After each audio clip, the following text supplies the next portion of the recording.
biasa. Luar biasa, semoga terus luar biasa nih Bu Agung nih. Nih Bu Agung, boleh yang minta waktunya sebentar Bu Agung?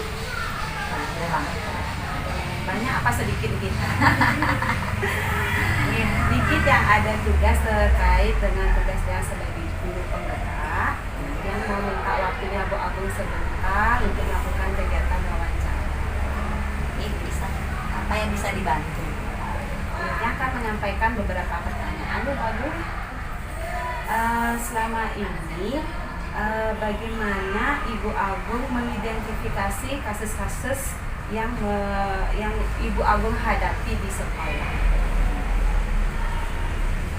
Kalau proses identifikasi mungkin agak panjang ya kalau kita, tapi kalau memang ada masalah itu kita memerlukan waktu untuk melakukan menganalisis ya, mencari penyebab apa permasalahan itu sampai ada. Apa Ibu Agung pernah mengalami kasus-kasus seperti kasus dilema atau rujukan moral yang pernah Ibu Agung rasakan atau pernah Bu Agung alami, kira-kira yang mana? Kalau ditanya tentang dilema ataupun apa yang menyangkut moral ya, tentang moral pasti banyak ya, apalagi ini menyangkut anak-anak ya. Tapi yang terakhir kalau beberapa saat lalu kami alami itu, kalau menurut analisis hemat saya itu menyangkut dilema. Karena ini kalau kita berbicara dilema itu suatu hal yang menurut kita berat, seimbang ya, baik atau buruk, bukan baik atau buruk, tapi sama-sama kita anggap baik atau benar.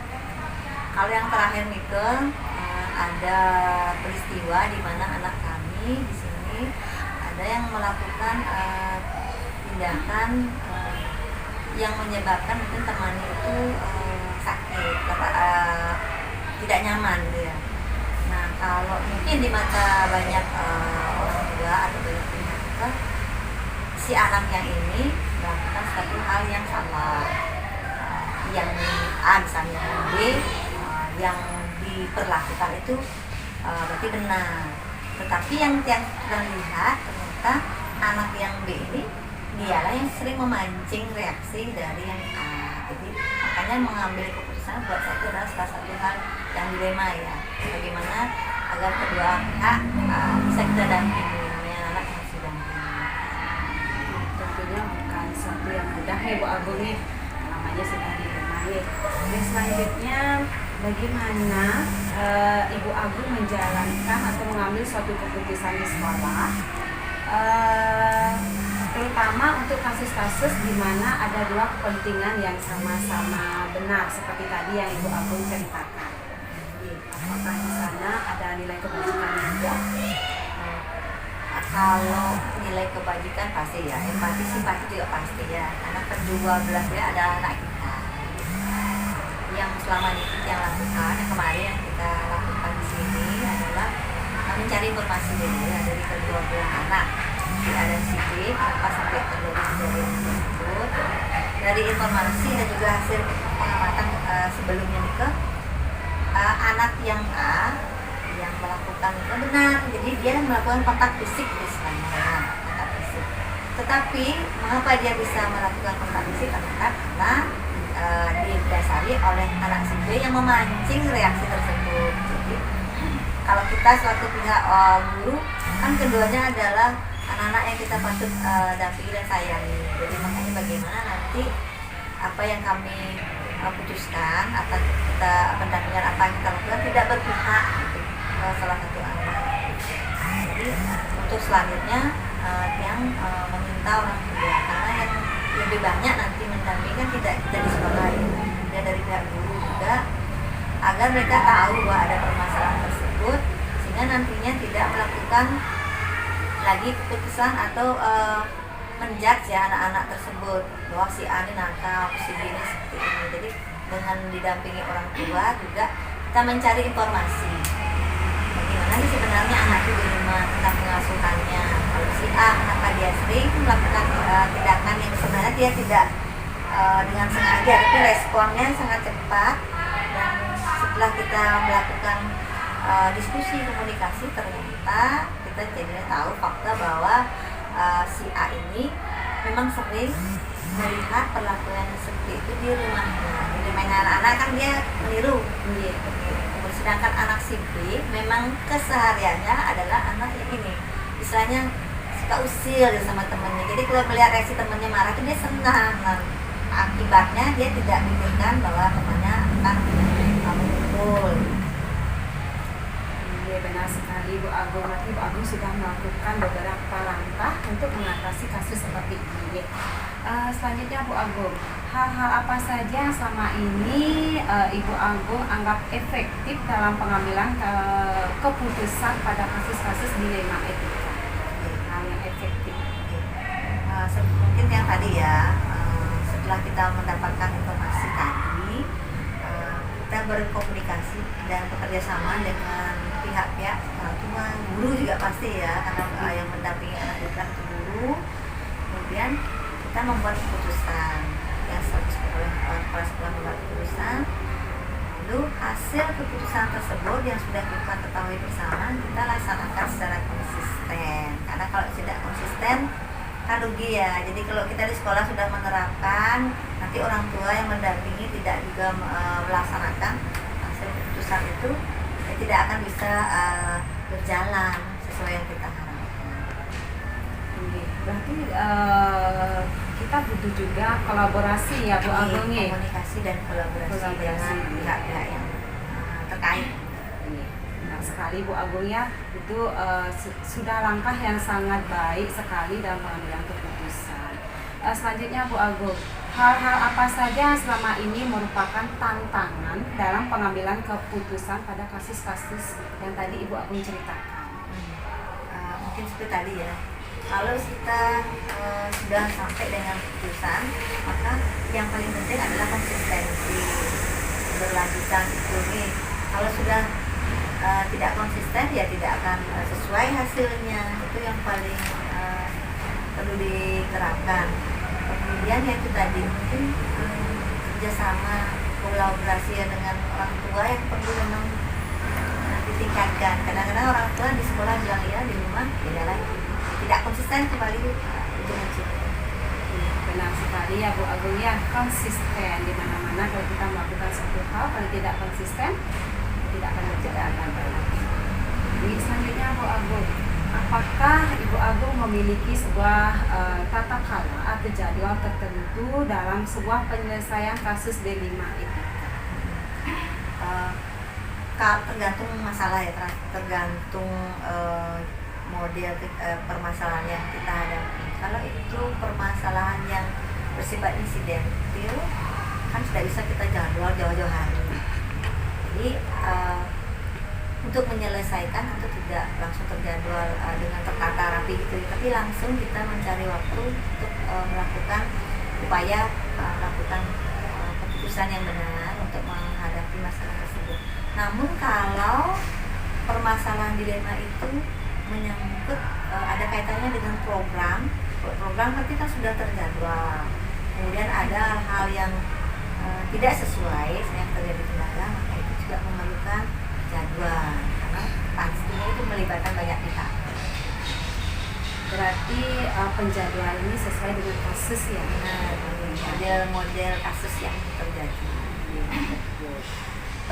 Selanjutnya, adakah seseorang atau faktor-faktor yang selama ini mempermudah atau membantu Ibu Agung dalam mengambil suatu keputusan?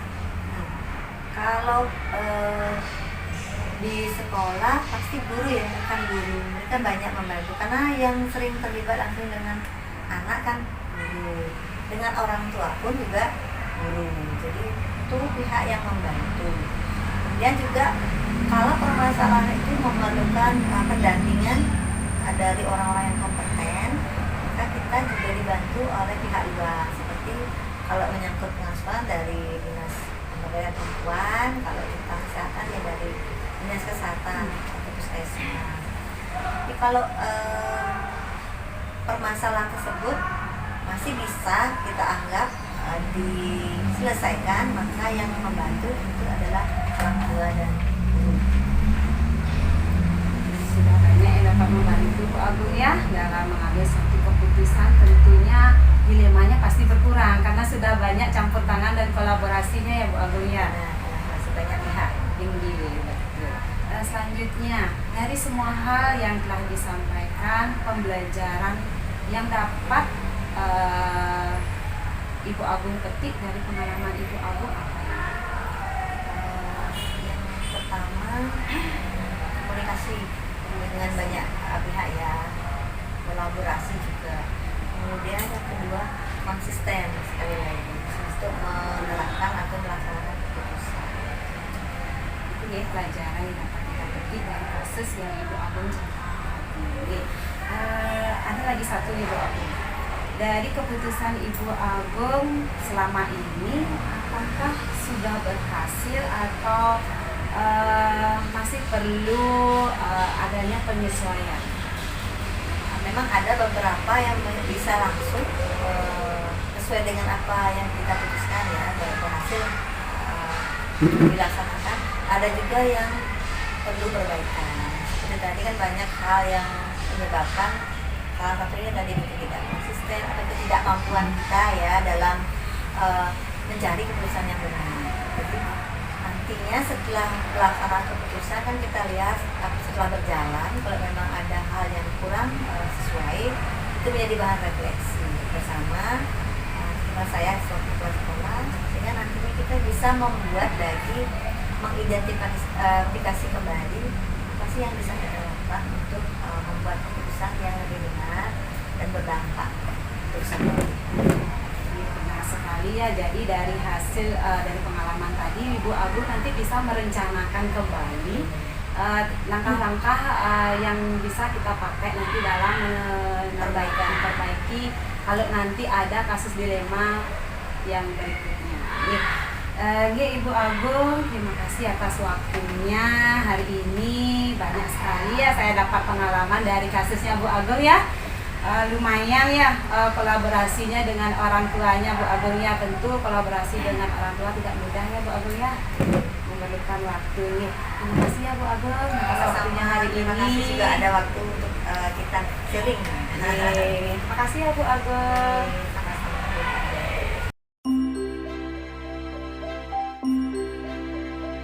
Selamat pagi Bu Kadek, apa kabarnya hari ini? Baik, sehat selalu. Astungkara semua baik dan sehat ya. Ibu Kadek, boleh enggak yang meminta waktunya sebentar saja? Kebetulan yang ada tugas wawancara, ini tugasnya sebagai guru penggerak yang ada kegiatan wawancara bersama Ibu Kepala Sekolah. Boleh yang minta waktunya sebentar, Bu Kadek? Masih aja, mumpung ada kesempatan kita lakukan aja. Terima kasih Bu Kadek ya atas waktunya. Izin yang menyampaikan pertanyaan. Selama ini bagaimana Bu Kadek mengidentifikasi kasus-kasus yang merupakan dilema etika atau bujukan moral? Apakah pernah di sekolah Bu Kadek mengalami suatu kasus dilema etika atau bujukan moral? Selama ini ya Bu Nadia, sebelum ada kasus dan sesudah ada kasus itu saya mengidentifikasi dulu yang mana kasus itu termasuk dilema etika dan yang mana termasuk kasus bujukan moral. Di sekolah kami tidak pernah sih ada bujukan moral, karena sekolah kami itu adalah transparan semuanya. Semua guru membuka tupoksi masing-masing. Kemudian yang sering terjadi di sini adalah dilema etika, di mana dilema etika itu sering terjadi pada saat guru kami ada yang berhalangan. Dan saya sendiri akan menghadiri rapat kepala sekolah, di mana rapat kepala sekolah itu sangat penting. Informasi begitu masuk sangat penting dan semuanya bagi saya itu penting. Tapi di sekolah juga lebih penting. Dan tenaga pengajar kami hanya terbatas. Saya bingung di sana, saya milih yang mana? Saya mengajar, ya benar juga saya mengajar. Kalau saya milih ke rapat kepala juga benar. Kan itu. Terus saya pikir-pikir dan menemukan, saya pikir aja deh terus. Dan saya berprinsip berbasis akhir. Akhirnya saya mengikuti rapat kepala TK dan memberikan tugas kepada guru yang lain untuk menghandle siswa tersebut dengan caranya masing-masing. Itu aja sih Made dilema etikanya selama ini. tema yang cukup membuat menguras tenaga juga ya untuk kita berpikir, karena di sana sama-sama benar ya. Ini Bu Made yang lanjut ya.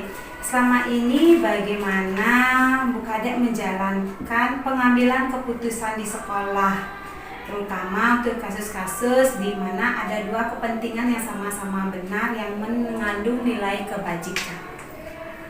Pertama sih saya tuh mengambil suatu keputusan itu dengan memilih prinsip yang ada di dilema etika tersebut. Saya tetap memilih prinsip berbasis berpikir akhir, karena saya pikir itu adalah merupakan keputusan banyak orang yang tidak dirugikan. Dan jadinya konsekuensinya itu tidak begitu berat. Jadinya apa tuh namanya? Enak sama enak gitu, antara guru dan saya juga memutuskannya juga enak. Tidak ada yang disakiti, juga tidak ada yang disenangi. Betul sekali Bu Made ya. Jadi kepala sekolah harus bijak berarti di sana ya, ada nilai kebajikannya. Lanjut Bu Made. Langkah-langkah atau prosedur seperti apa yang bisa Ibu lakukan selama ini? Langkah-langkahnya seperti apa? Langkah-langkahnya di sini saya hanya mengambil 3 langkah. Sebenarnya di situ dilema etikanya kan harus 9 langkah. Saya hanya mengambil 3 langkah aja supaya efisien dan efektif. Pertama, kalau ada kasus yang mengambil langkahnya yang pertama itu adalah menilai dulu kasus itu.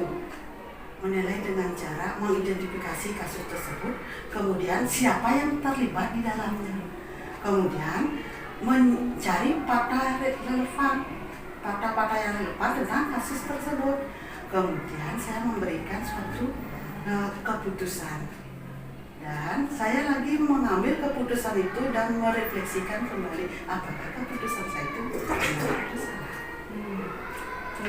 Betul sekali, berarti Bu Made sudah mengambil langkah-langkah ya dari identifikasi langsung tadi siapa yang terlibat ya, fakta relevan itu benar-benar langkah-langkah yang sangat bagus ya Bu Made ya.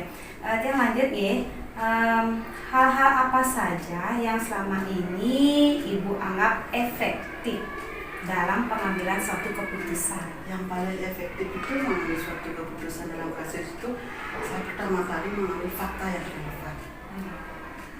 Saya kumpulkan fakta-fakta itu, kemudian siapa saja yang terlibat di dalamnya, dan saya pelajari kenapa dia itu terlibat, apa penyebabnya. Kemudian lalu saya mengambil suatu keputusan yang nantinya tidak merugikan ke orang banyak dan diri saya sendiri. Kemudian saya lihat kembali keputusan saya tersebut. Apakah sudah saya berani ini memutuskan seperti ini, dan saya refleksikan kembali dengan keputusan tersebut. Iya, benar sekali ya Bu Made sudah berani mengambil suatu keputusan. Tentunya setiap keputusan pasti ada risikonya ya Bu Made ya. Iya. Selanjutnya, hal-hal apa saja yang selama ini menjadi tantangan Ibu Made dalam mengambil suatu keputusan dilema etika? Ini yang paling pertama ini.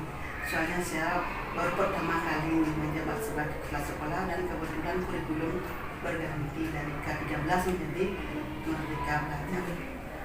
Saya paling susah merubah mindset guru-guru yang sudah dicekokin dengan kurikulum K13 untuk merubah mindsetnya menjadi mempelajari kurikulum Merdeka, terutama di mengimplementasikan. Susah sekali, karena mereka itu masih aja dengan gayanya mengimplementasikan dengan kurikulum K13, sedangkan kurikulum kita sudah berjalan, kurikulum Merdeka. Dan saya di situ udah mengubah mindset itu paling susah. Di situ susah saya. Tantangannya luar biasa. Dan sekarang pun belum menemukan bagaimana cara mengubah mindset tersebut. Kecuali ada teman yang ikut lagi seperti ibu-ibu ini yang hebat menjadi CGP dan akhirnya jadi guru penggerak hebat kan? Iya, benar sekali. sekali Bu Made. Untuk mengubah mindset gurunya itu kita tidak bisa dari faktor luar saja, perlu ada faktor internalnya Bu Made ya, kesadaran diri gurunya. Mungkin nanti bisa perlahan-lahan nih. Selanjutnya, apakah ada tantangan lain lagi selain mengubah mindset guru? Apakah ada tantangan lain lagi dalam menyelesaikan suatu kasus apapun itu? Ada, benar-benar ada. Tantangannya kira-kira dari mana Ibu? Tantangannya setelah menjabat kepala sekolah, naik jadi kepala sekolah, banyak sekali tantangan yang saya harus hadapi. Dan lengsernya kepala sekolah lama, banyak juga tantangan yang saya harus dilema banyak sekali. Mau bikin, gimana ya? Ini nangis dah. Ingin belajar lebih banyak lagi gitu. Berarti ini melatih sosial emosional ya, emosinya nanti ya. Tentunya Ibu Made pasti sudah mendapatkan ilmu bagaimana mengendalikan emosinya ya. Selanjutnya Bu Made, apakah Bu Made memiliki sebuah tata kala atau jadwal tertentu dalam sebuah menyelesaikan kasus dilema etika? Ada Ibu. Kadang-kadang saya juga relaksasi dulu sendiri dengan teknik stop ya, dengan menggunakan kompetensi sosial emosional. Kemudian setelah saya relaksasikan, saya juga komunikasikan dengan teman-teman, dan saya juga merangkul kepala sekolah yang sudah lengser, kemudian berangsur-angsur kepala sekolah yang lengser tersebut mau menerima dengan tulus, tapi masih dengan bimbingan yang baik. Ini Bu Made. Berarti di sini kalaupun ada kasus nanti atau yang sudah pernah Bu Made lewati, diperlukan suatu komunikasi dalam menyampaikan kasus. Itu untuk menyelesaikan kasus tersebut, Ibu Made bisa langsung menyelesaikannya atau perlu membuatkan jadwal kapan kita akan menyelesaikan masalah tersebut? Kalau saya biasanya menenangkan diri dulu, kemudian saya tidak membuat jadwal. Saya langsung berbincang-bincang santai aja. Di sana kalau sudah berbincang-bincang santai, dia kan nggak tegang. Semua guru nggak tegang, saya pun juga nggak tegang. Jadinya dengan cara berbincang-bincang santai, kita bisa mengutarakan apa yang kita akan sampaikan dengan santai. Dia tidak menyadari bahwa kita sudah menyampaikan apa isi hati kita, dan dia pun tidak menyadari menjawab apa yang akan dia jawab dengan santai. Jadinya di sini komunikasinya nggak kaku, tidak begitu formal. Akhirnya dengan bincang-bincang santai, apapun masalah saya selesaikan dengan bincang-bincang santai, akhirnya menemukan suatu tujuan dan satu visi. Langkah yang sudah bagus sekali ya Bu Made ya, terutama dari diri, melaksanakan teknik stopnya dulu.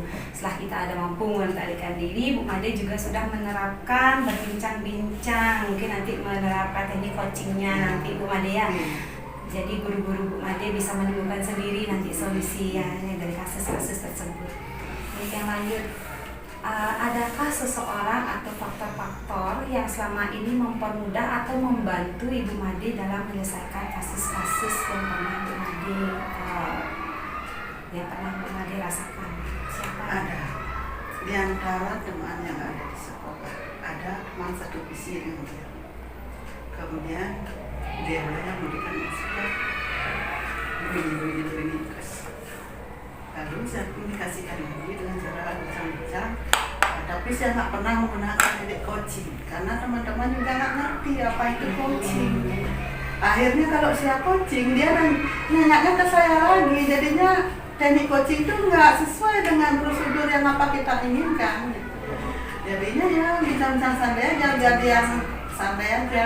Coaching itu apa sih? Coaching nanti saya jelasin lagi, lama.